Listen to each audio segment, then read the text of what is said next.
I slipped into an old tool shed to dodge the rain. A widow said, "My own son signed the papers behind my back." Milo Sutter had $8, a duffel bag with a set of hand tools he'd carried since his last steady job on a structural restoration crew, and a habit of checking any old tool shed he passed for shelter, a habit that had led him, more than once that year, to exactly the kind of forgotten structure that kept him dry for a few hours at a stretch. He was 22 years old, laid off 7 months earlier when the small restoration company that employed him lost its contracts to a larger regional operator, eliminating his entire position in a single afternoon. He had been moving through farm country ever since, taking whatever short-term work he could find. The layoff had come with barely a week's notice, the company's own owner explaining with evident regret that a small local crew simply couldn't compete against a larger operator's contract pricing, however much personal value he'd placed on Milo's own careful work over the years.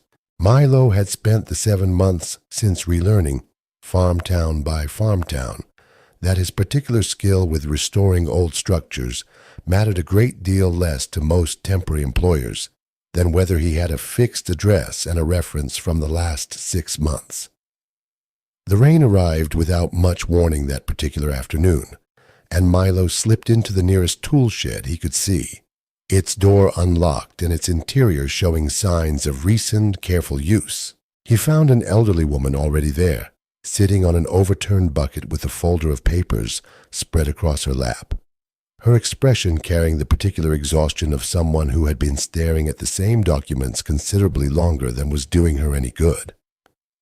"I didn't mean to intrude," Milo said. "I saw the rain coming and needed somewhere dry. I'll go if you'd rather." "You're not intruding," the woman said, looking up with more weariness than alarm. "Name's Constance Ridley. This farm's been mine since my husband passed 4 years back. I've just learned my own son signed papers behind my back, taking out a substantial loan against this property without my knowledge, let alone my actual consent." "How did you find out?" Milo asked.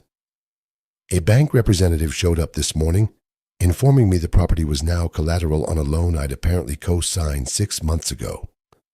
Constance said, "I've never seen this document before today. I don't recall ever meeting with anyone from that bank, let alone signing anything with my son present."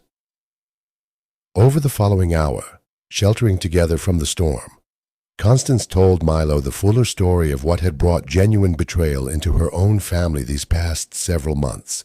Her son, Gareth, had fallen into considerable debt over a failed business venture, debt he'd apparently decided to address by using her own farm as collateral for a substantial loan, forging her signature or obtaining it through some means she couldn't yet properly explain, given she had no memory of the transaction the bank now insisted had occurred.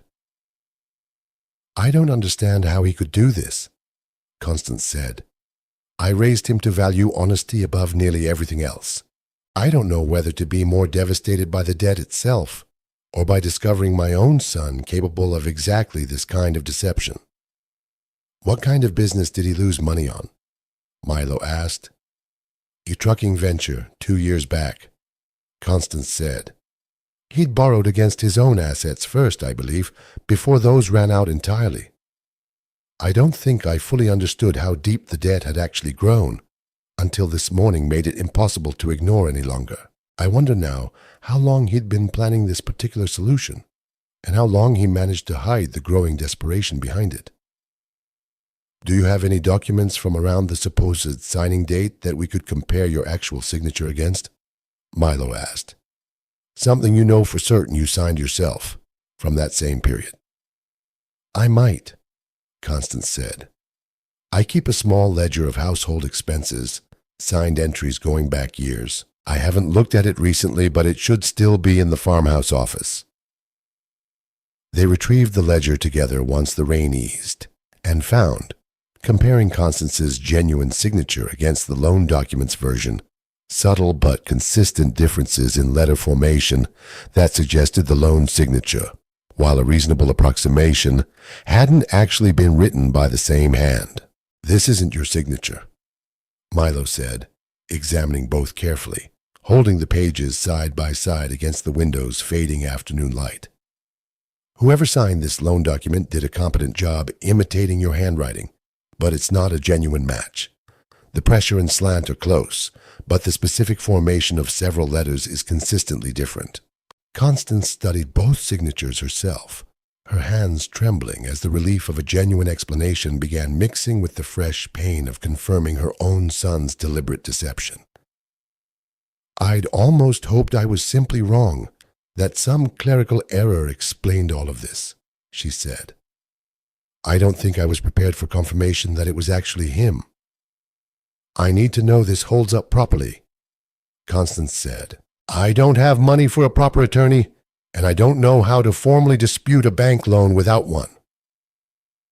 They contacted a rural legal aid attorney the following morning, a careful man named Foster Cray, whose name Milo recognized from stories he'd heard traveling through other farm counties, and Cray reviewed both signatures with evident interest once he understood the situation. Cray's office, a modest practice specializing in exactly this kind of rural financial dispute, examined both documents carefully under proper lighting, cross-referencing the letter formation and pressure patterns with the particular thoroughness of someone who had encountered forged family signatures before and understood exactly what evidence a formal challenge actually required. "This discrepancy warrants a formal handwriting analysis," Cray told them. "If a qualified examiner confirms what appears evident to the eye, this loan document becomes unenforceable against your property, regardless of whatever your son actually did with the funds himself." "What happens to Gareth once this is confirmed?" Constance asked, her voice carrying the particular difficulty of a mother asking about consequences for her own child. "That depends considerably on the bank's own response," Cray said. "Forgery is a serious matter, and I'd expect their investigation to, at minimum, hold him solely responsible for the debt. Whether they pursue anything beyond that is largely their own decision, though I'd imagine they'll want to understand how their verification process failed to catch this before deciding how forcefully to proceed."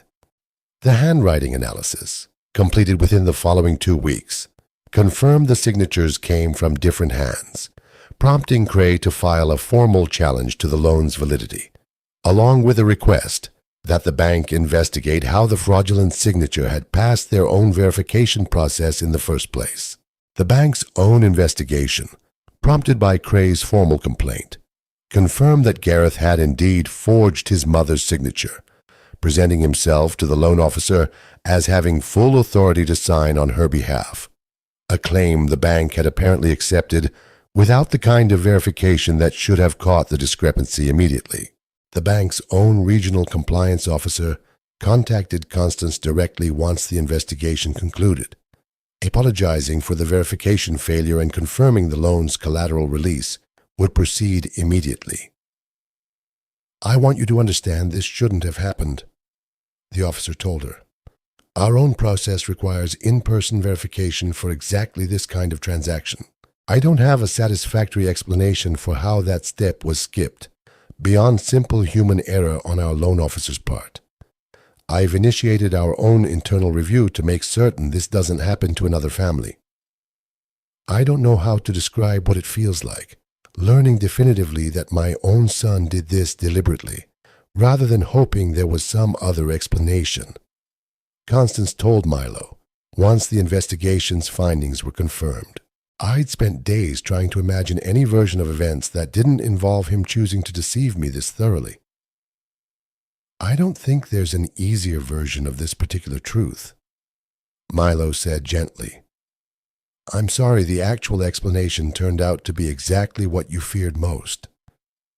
The bank formally released Constance's property from the loan's collateral, holding Gareth solely responsible for the debt going forward, and Gareth, faced with both the bank's fraud investigation and his mother's own devastated confrontation, ultimately admitted the full truth, explaining that desperation over his failed business had led him to a decision he now recognized as unforgivable.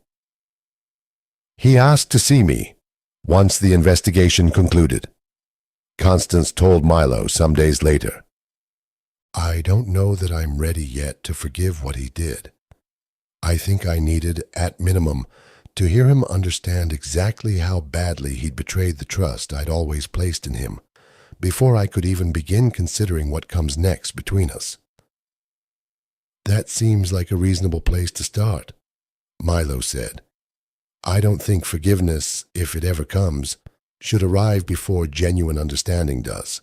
Milo stayed on at the farm through that winter and the ones that followed, helping Constance manage the property properly during a season that had, until that rainy afternoon, seemed genuinely uncertain. The tool shed that had first given him an hour's shelter, becoming gradually something closer to a shared landmark than either of them had expected when a stranger first slipped through its door to escape a storm. He spent that first year helping Constance restore the farm's own finances, work considerably complicated by the legal aftermath of Gareth's fraud, and found himself, gradually, becoming a steady presence in a household that had lost, in a single morning, both a substantial sum and a portion of the trust that had once defined its most important relationship. Constance, in turn, began rebuilding a more careful, considered approach to her own affairs, understanding, painfully, exactly how much unquestioned trust had cost her. She began reviewing her own accounts personally each month, a habit she'd never needed while Gareth handled such matters for her, understanding, however reluctantly, that the particular independence this new vigilance required was itself a kind of protection she could no longer afford to live without. I used to think trusting my own son completely was simply what a good mother did, Constance admitted one evening that winter. I understand now that trust and vigilance aren't actually opposites, whatever I once assumed. I think my husband would have wanted me to hold both, rather than choosing one entirely at the expense of the other. My husband would have been heartbroken to see what our son became capable of. Constance told Milo one evening, the two of them sitting together in the farmhouse kitchen. He always believed the values we tried to raise Gareth with would hold, whatever difficulty eventually tested them. I don't know that either of us fully imagined a test quite like this one. I think most parents don't, Milo said. I don't think that reflects any failure in how you raised him. I think it reflects simply how desperate a person can become, and how far that desperation can push them past values they'd otherwise have held on to. Milo wrote to his own mother that winter, describing the tool shed and the whole strange sequence of events that had led a routine search for shelter to become, in the end, exactly the kind of steady purpose he'd feared he might never find again after the layoff ended his own restoration career. Her reply came a few weeks later, brief but warm in the particular way Milo remembered growing up with. Your grandfather always said the right kind of stranger shows up exactly when a person stopped expecting anyone to. Sounds like you found your way into exactly that kind of story, on exactly the right rainy afternoon. So here's the question worth sitting with tonight. How many family betrayals cut deepest, not because a stranger caused them, but because the person responsible was someone trusted completely? Someone whose values were supposed to have been shaped by exactly the person they ultimately deceived. And what does it take? A stranger seeking shelter from an ordinary storm, a household ledger kept faithfully for years, an attorney willing to formally challenge what a bank too easily assumed was genuine. For that particular betrayal to finally be exposed? If this story stayed with you, subscribe to Ember and Rail, because there's always room by the fire for one more, and tell us in the comments where in the world you're watching from tonight.